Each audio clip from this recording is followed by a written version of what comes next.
No te quedes fuera. Conversaciones de futuro para Latinoamérica. Cada martes y jueves a las 9 de la mañana en LATAM 2050 con Ángel Morales. Somos divoxradio.com.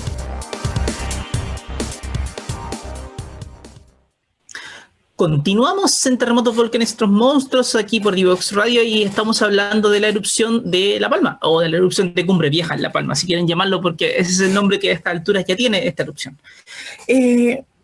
Habíamos quedado con el inicio y cuando comienza, bueno, pasan cosas raras con las personas porque porque comienza con una mezcla de incredulidad, pero también con un poco de asombro, de que estás viendo una erupción de repente en un lugar donde no había nada, en un lugar donde era básicamente una cuesta, que la gente, donde había una ladera de cerro nada más, y de repente ahí comienza a salir un montón de ceniza volcánica, empieza una explosión. Hay videos de gente reaccionando como: sí, bueno, todo tranquilidad, si alcanzamos a comer, no pasa nada, tranquilo, no, tranquilidad.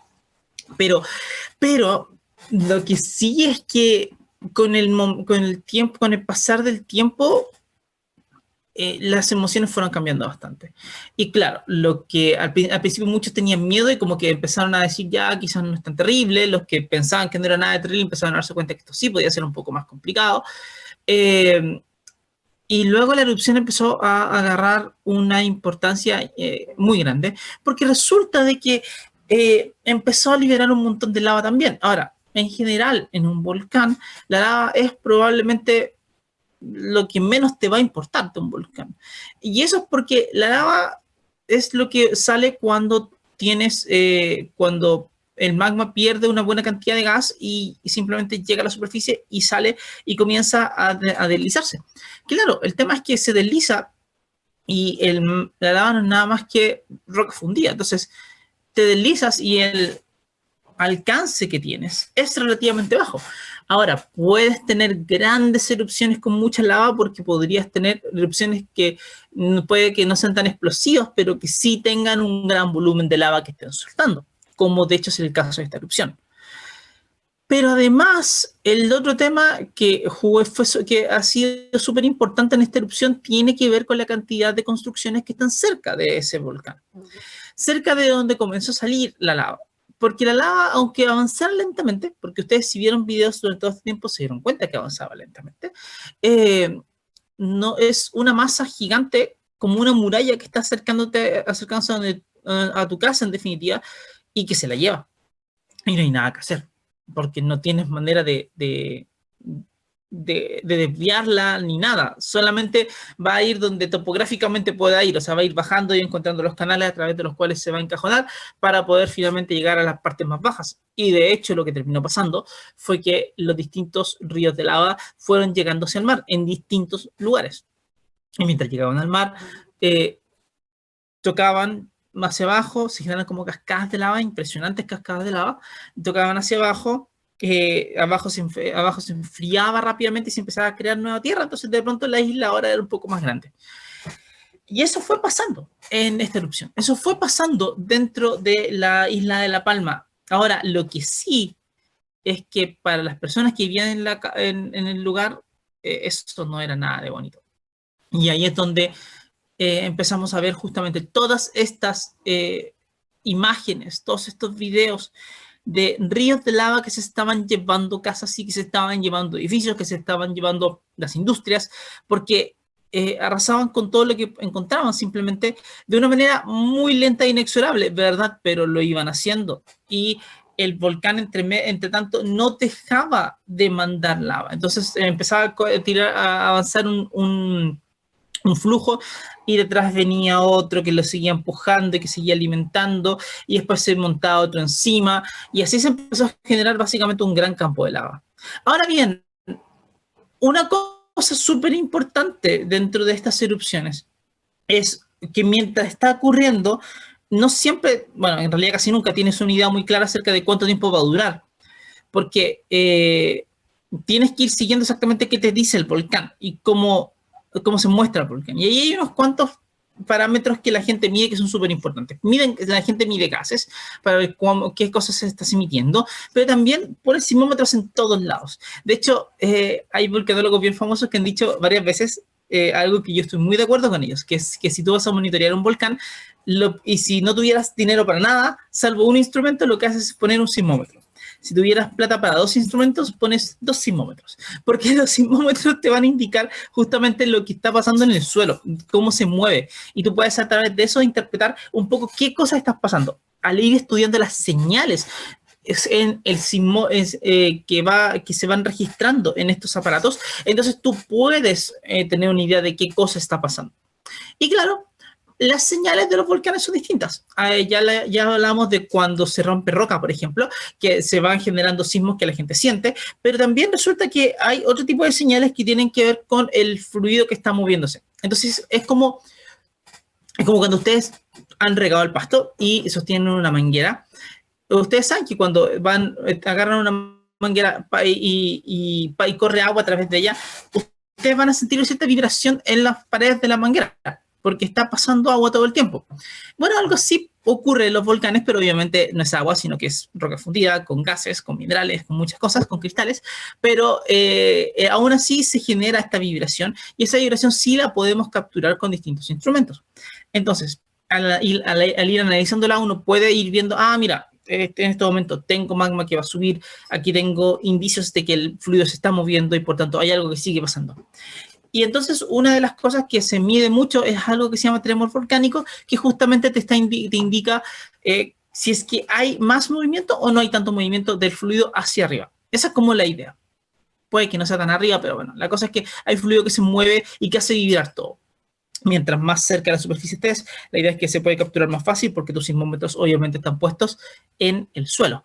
Entonces ahí es donde puedes ir viendo qué pasa. Pues bien, mientras fue dándose la erupción, se iba registrando mucho de este tremor y que tenía mucho sentido porque la verdad es que seguía tirando un montón de magma hacia arriba. Entonces era magma que subía y seguía erupcionando. Ahora, ¿quién mueve el magma? Al magma lo mueve el gas. El gas que está a muy alta presión abajo y que trata de arrancarse, entonces va tirando todo para arriba, y eso es una fuerza muy potente que va tratando de empujar hacia arriba todo este magma, como les comentaba. Si es que el magma es poco viscoso, muchas veces pierde mucho gas y te empujan hacia arriba, pero cuando llegas hacia arriba simplemente empiezas a bajar con ríos de lava, como ya lo hemos visto en esta erupción. Pero más de una vez, varias veces en realidad ocurre que se puede acumular una mayor presión de gas, y que cuando encuentras que estás arriba hay mucha menos presión que la que tienes abajo, y eso implica de que el gas trata de arrancar rápidamente y al hacerlo rompe el magma. Como cuando uno rompía un vaso de cristal o un vaso cualquiera, un vaso que uno tenía muy caliente y que nosotros le ponías hielo y esta cuestión se rompía, algo así pasa. Se rompe el magma que está muy caliente a muy alta presión abajo y arriba está muy frío y a muy baja presión. El gas trata de arrancarse, se rompe y muele el magma en trozos muy chicos, y ante ello el magma, esta erupción empieza a tener columnas de ceniza. Entonces se supone que las grandes erupciones, las más explosivas, tienen una fuerza tremenda porque, bueno, tienes mucha presión de gas que permite tener una gran cantidad de ceniza volcánica, y mientras más fuertes, mientras más potentes sean las erupciones, mayor va a ser la explosividad de esas erupciones. Esa es como la idea. Por eso en volcanología se usa el índice de explosividad volcánica para referirse al tamaño de las erupciones o para dar una especie de magnitud de ellas.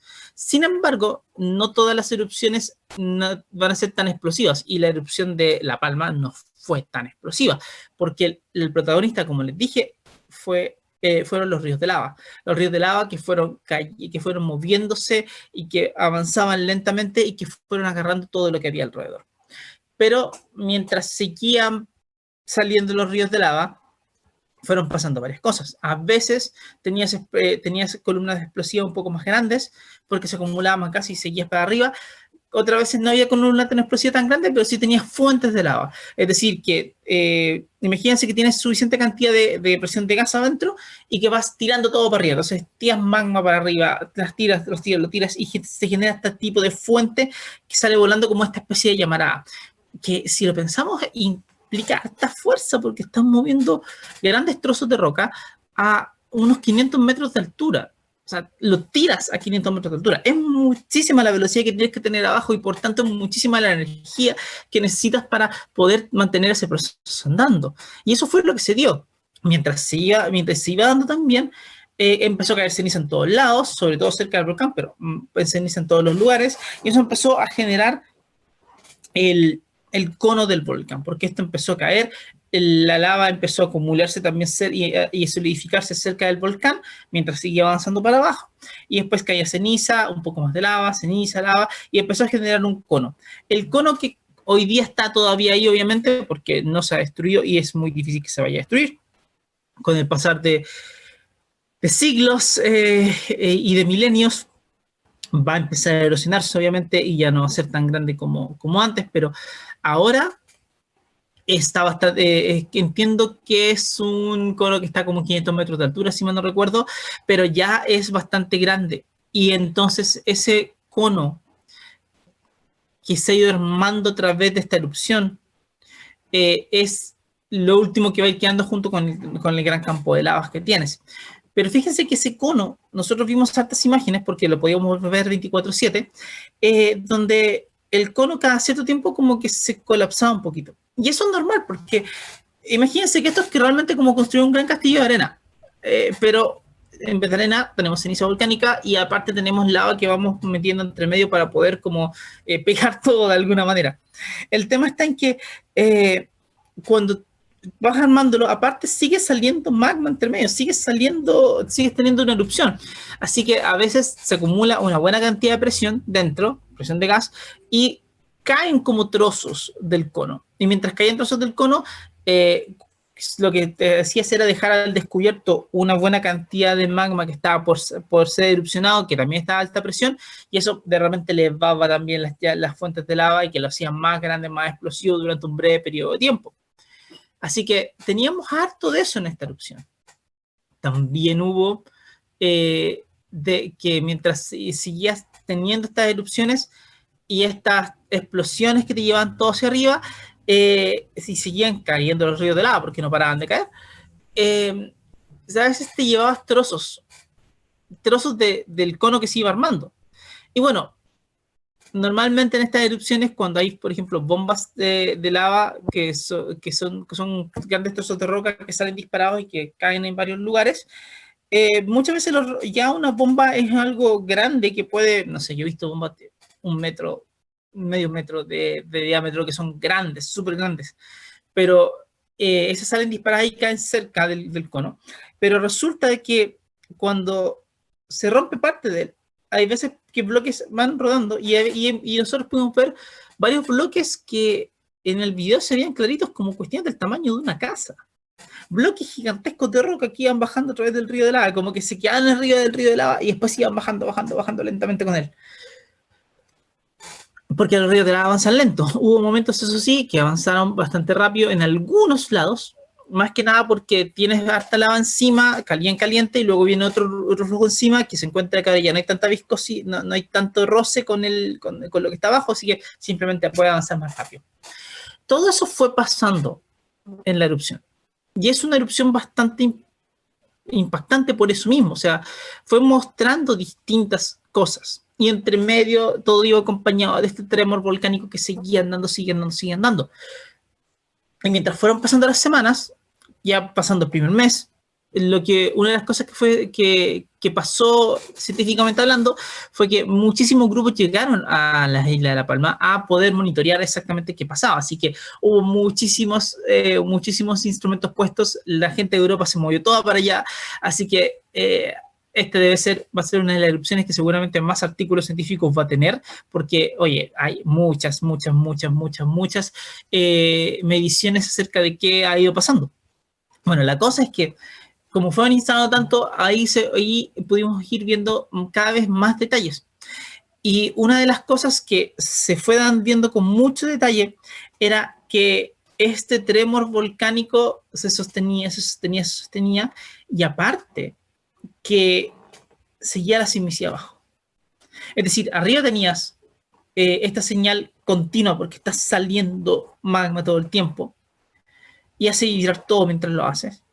Pero eso no quitó que abajo, a 30 kilómetros de profundidad, y también a los 5 o 6 kilómetros de profundidad, hubiera más sismos. Lo que significaba que había algo que estaba generando la ruptura de la roca en esos niveles. Y la hipótesis más obvia era que, bueno, todavía tienes una buena cantidad de magma que quiere subir. Por lo tanto, ese magma está ocupando espacios, tiene alta presión, está rompiendo y que necesita moverse a otros lugares y va a seguir abriendo camino. Entonces, eso lleva a que, si bien ya tienes caminos abiertos y el magma va a salir por ellos, el hecho de que estás teniendo todavía sismos en varios lugares significa que todavía hay más cosas que erupcionar. Y por lo tanto, cuando ya llevábamos como 2 o 3 semanas de erupción, era bastante obvio que no iba a parar pronto. Y la duda que empezaba a aparecer en la cabeza de todos era, bueno, ¿cuánto tiempo más? Las erupciones más antiguas en la isla de La Palma no habían sido tan largas. Habían durado un mes, mes y medio. Creo que 60 días había sido como otra, pero nunca algo tan largo como lo que se fue dando ahora. Pero de todas maneras significaba que seguramente quedaba mucho por decir, porque si había volumen de magma que erupcionar, en algún momento iba a querer llegar hacia la superficie y salir nuevamente. Bueno, eso en efecto fue la hipótesis que se estuvo manejando en muchos lugares, de que esto iba a continuar un tiempo, meses probablemente. Nunca escuché a alguien hablar de años, pero sí se habló de meses. Y entre medio, obviamente, vas haciéndole el seguimiento al volcán, viendo si es que ese tremor se mantenía o no se mantenía, si es que seguías teniendo sismicidad o no seguías teniendo sismicidad. Y de pronto hubo bajones de la sismicidad, que la gente decía, oh, parece que ahora sí podría pasar algo, y después volvía a aumentar, porque los volcanes no se comportan igual todo el tiempo. A veces tienen pequeños periodos de pausa donde tú te sientes como que está todo bien, y de pronto vuelven nuevamente. Y también hacia arriba se vio que a veces tenías momentos con mayor explosividad, con grandes columnas de ceniza que llegaban a unos cuantos kilómetros de altura, 2, 3 kilómetros de altura, y de repente ya no había tanto. Y solamente se veían como pequeños gases que salían ahí, y de repente volvía otra vez, y luego gases, y luego volvía otra vez. Porque los volcanes van pasando por sus tipos de comportamientos que a veces pueden ser bastante erráticos. Y eso hace muy, muy, muy, muy difícil como predecir exactamente qué es lo que van a hacer después. Y eso se fue dando en esta erupción. Y mientras los ríos de lava seguían andando, ya hubo varias coladas que fueron llegando al mar, no solamente una, sino que fueron llegando varias, y que fueron agarrando todo un campo de lavas, como les comenté. Y con el tiempo, de pronto, la gente se fue dando cuenta ya en las últimas semanas de que esta señal de tremor volcánico se acabó un día. Y se acabó. Un día paró. Tuvo una serie de explosiones más o menos grandes a principios de diciembre y de repente paró. Se detuvo y ya no había una gran columna de ceniza, no había fuentes de lava, el magma, la lava no estaba fluyendo nuevamente, o sea, no había nuevas coladas que salieran del cono, y eso llevó a que entonces la gente, los científicos sí podían llegar hacia el cono para poder medir exactamente qué estaba pasando. Sí que pudieron medir muchos gases, pudieron tomar muestras ahí mismo, in situ, en el cráter, en el cono mismo, en alguno de los cráteres, porque la verdad es que eso es otro tema. Como la erupción se armó a través de una fisura, porque se abrió una fisura en un lugar donde no había nada, mientras siguió saliendo, siguió abriendo nuevas fisuras y nuevos cráteres y nuevos espacios donde simplemente el magma salió. O sea, el magma salió por donde pudo. Resulta que todo estaba como más o menos en el mismo lugar, pero eran varios lugares distintos. Y a veces tenías fuentes de lava que salían por el primer cráter que se abrió, con el cono grande, y a veces había unos que estaban como en un mini flanco de ese mismo lugar que iban saliendo también. Porque el magma salía por donde podía, básicamente. Porque el fenómeno que está pasando es fluido que llega y sale a la superficie. Bueno, entonces con eso ya lo que fue pasando fue que la gente fue a ver el volcán más de cerca, los científicos fueron a verlo más de cerca.